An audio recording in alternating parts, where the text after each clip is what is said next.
Donald Trump is absolutely losing it as European leaders are calling an emergency meeting today.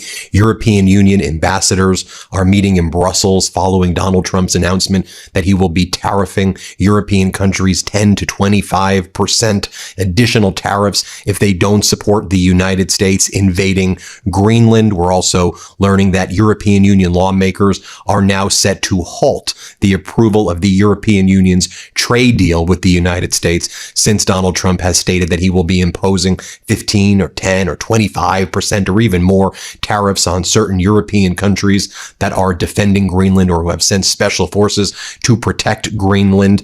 We're also hearing from European leaders. Let's take a look at what the Swedish Prime Minister Ulf Kristersson just said after Donald Trump is now threatening these additional sanctions for any European country that does not allow the U.S. to invade Greenland.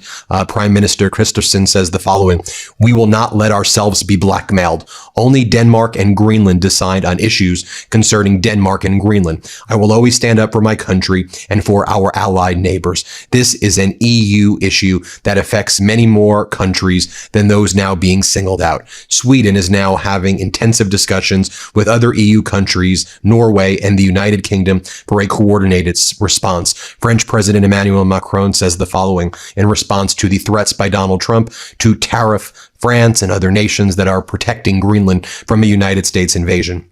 "France is committed to the sovereignty and independence of nations. In Europe, as elsewhere, this guides our choices. It underpins our attachments to the United Nations and to our charter. It is on this basis that we support and will continue to support Ukraine, and that we have built a coalition of the willing for a robust and lasting peace to defend these principles and our security. It is also on that basis that we have decided to join the exercises decided by Denmark and Greenland. We stand by this decision, especially because it concerns security in the Arctic and at the frontiers of our Europe. No intimidation nor threat will influence us, neither in Ukraine nor in Greenland nor anywhere else in the world when we are confronted with such situations." Get the message that Macron's sending right there? Russia, you won't intimidate us in Ukraine, and Trump, you won't intimidate us in Ukraine, and you won't intimidate us in Greenland, knowing that Trump and Putin are allied in both of those threats. Macron goes on to say, tariff threats are unacceptable and have no place in this context. Europeans will respond to them in a united and coordinated manner if they are to be confirmed. We will know how to uphold European sovereignty. It is in this spirit that I will speak with our European partners. And I'll just show you right here what the Polish leader, Prime Minister Tusk, had to say. Let's play this clip right here, where he talks about how if Donald Trump actually goes through with what he's threatening to do with these tariffs and also the threat of invasion of Greenland, that he will literally be destroying the entire world as we know it. But Europe will be ready. Here, play this clip. Today, this is perhaps not the place or time for a detailed analysis of the geopolitical and military consequences of a potential armed intervention by the United States in Greenland. It would be, in a political sense, one way or another, and from our perspective, a disaster. What I mean is it a conflict or an attempt to seize control of territory? A country that is a member of NATO, attacked by another country that is also a NATO member, and if that happens to be the United States, well, that would truly be the end of the world as we know it. Let me play you this next clip right here from the European Commission President Ursula von der Leyen. Here's what she has to say about that as well. Let's play this clip right here. "We are creating a market of 700 million people, and a GDP of almost 20% of the global GDP is being traded here. This is phenomenal. And this agreement sends a very strong message to the world. It reflects a clear and deliberate choice. We choose fair trade over tariffs. We choose a productive, long-term partnership over isolation. And above all, we intend to deliver real and tangible benefits to our people and our businesses." Now, while that's taking place as well, one of the things that we are learning is, Donald Trump talked about this peace board that he's doing. Remember, we talked about it 2 days ago. He posted about a peace board. Well, Bloomberg's got a scoop right here with Alberto Nardelli. This is what they've learned. Donald Trump has told countries that want to serve on his board of peace, they will have to pay him $1 billion to be permanent members. You heard me right. Pay him, not the United States of America. Regardless, this whole idea would be crazy anyway, dangerous, but pay Donald Trump $1 billion. Bloomberg has obtained the draft charter It appears to suggest that Donald Trump himself controls the money. The charter would be considered unacceptable to most countries who could have potentially joined the board, sources say.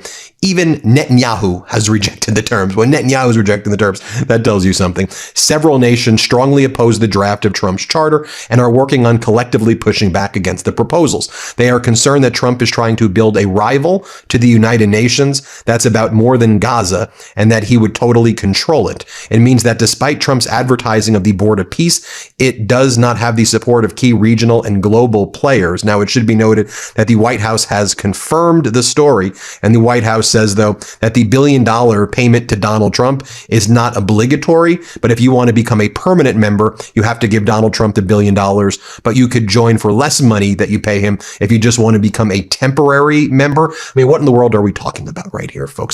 And while Donald Trump is making the United States weaker, while we see Europe making sure that they are asserting their authority and saying, we're ready to go to war with you, Donald.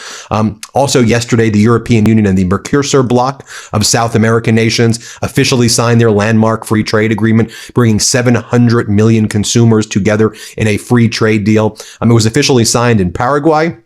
And the European Union and what's called the Mercosur bloc of South American countries formally signed this free trade agreement. And the Mercosur bloc includes Brazil, it includes Argentina, it includes Paraguay and Uruguay, and Bolivia is the bloc's newest member, joining with the European Union. And you think about it, as the Trump regime is engaged in, all these tariff threats, who do you think is going to be screwed by this? I mean, American farmers, American business, who's going to thrive out of this? I mean, think about the ranchers in Brazil. Think about all the farmers in Brazil and Argentina. Think about how Canada is going to thrive, even though not in this particular deal, but on other deals, as Canada makes a free trade deal, or not a free trade deal, but a $1 trillion new strategic partnership with China for LNG, liquefied natural gas, for China to send its EVs, China to start buying more canola. I mean, there's so much going on right there. I mean, listen to what this is what Mike Walls, Donald Trump's ambassador to the UN, had to say about taking over Greenland. How utterly pathetic is this? Play this clip. And to the, to the Democrats who say, well, they're giving you full access. Look, everybody knows that if you are renting a place or a home, you treat it differently than if you own it. Yeah. And from a standpoint of international law, President Trump is trying to make a deal. And here's what MAGA Republican Senator Jim Banks had to say. He's like, I'm glad that Republican Congress member from Nebraska, Don Bacon, is quitting. He goes, I'm happy that Don Bacon is quitting because now we don't have to deal with rhinos. And I'm glad that Donald Trump is out there trying to take over Greenland. Yeah, America taking over Greenland. Play this clip. And I'm glad that Don Bacon is quitting Congress. He's going away. I'm glad that President Trump is showing the type of leadership on the world stage that puts America first, that recognizes that Greenland is strategically very valuable and important, and we can't allow Greenland to fall in the hands of our biggest enemies like China and Russia. And that's why President Trump taking an economic approach and putting Western Europe on notice that we want to make a deal. We want to use Greenland in a strategic way that's good for Greenland, that's really good for Europe, by the way, but at the end of the day, it's really good for America's national security interest. And I was glad to see President Trump's announcement this morning about tariffs and trying to bring these negotiations along and bring Denmark to the table. That's exactly what President Trump should do. He's not the first president who's tried to do this, who's tried to acquire Greenland, but President Trump is taking a serious and strategic approach to negotiate a deal. That's what we hired President Trump to do, and I'm excited to see where this leads. Now, a few more things I want to discuss with you. Yesterday, a big day in Virginia. You had Abigail Spanberger, the new governor, officially was sworn in. Major executive orders, major referendums were passed, including mid-decade redistricting referendum in April, women's reproductive rights referendum in April. But also, her first act as governor was to repeal Glenn Youngkin's executive order that mandated state and local law enforcement to cooperate with ICE. And then, as a result, the Trump regime started sending ICE and Border Patrol Gestapo into central Virginia and other areas to harass, threaten, and intimidate the population of Virginia. Watch as Governor Spanberger signs this first executive order revoking the mandatory requirement that Virginia helps ICE abduct people and invade the Commonwealth. Here, play this clip. And this executive order rescinds executive order number 47. State and local law enforcement should not be required to divert their limited resources to enforce federal civil immigration laws. It is a responsibility of federal law enforcement. Virginia state and local law enforcement officers must be able to focus on their core responsibilities investigating crime and community policing. Lastly, I want to point out the following. Donald Trump late last night also announced that he would be throwing Bill Cassidy under the bus, Senator Cassidy from Louisiana, who tried to appease Donald Trump by supporting RFK Jr.'s nomination as the health secretary. Cassidy is a physician, and it was Cassidy's vote that led to RFK, and he leads the health committee, and it was Cassidy who pushed forward RFK Jr. through committee, and because he wanted Donald Trump's endorsement, but Donald Trump's no longer endorsing him. Trump's endorsing somebody then by the name of Julia Letlow, and Trump says, Julia Letlow has my full endorsement. If she decides to run, I will support her. Basically, I'll support her over Bill Cassidy. And Bill Cassidy, I hope it was worth it that now you've basically single-handedly are responsible for so much blood on your hands, Bill Cassidy. When you look in the mirror, just know that you violated your Hippocratic Oath and you probably have killed tens of thousands of people by allowing RFK Jr. to remove the vaccine recommendations, which will result in so many kids dying of measles, mumps, rubella, plagues that have been extinguished for a very long period of time. Great work there. Great work there. And I'm being sarcastic, of course. So there you have it, folks. We'll keep you posted on this emergency meeting that's taking place today. We'll keep you posted, as always, every step of the way here on the Midas Touch Network. Hit subscribe.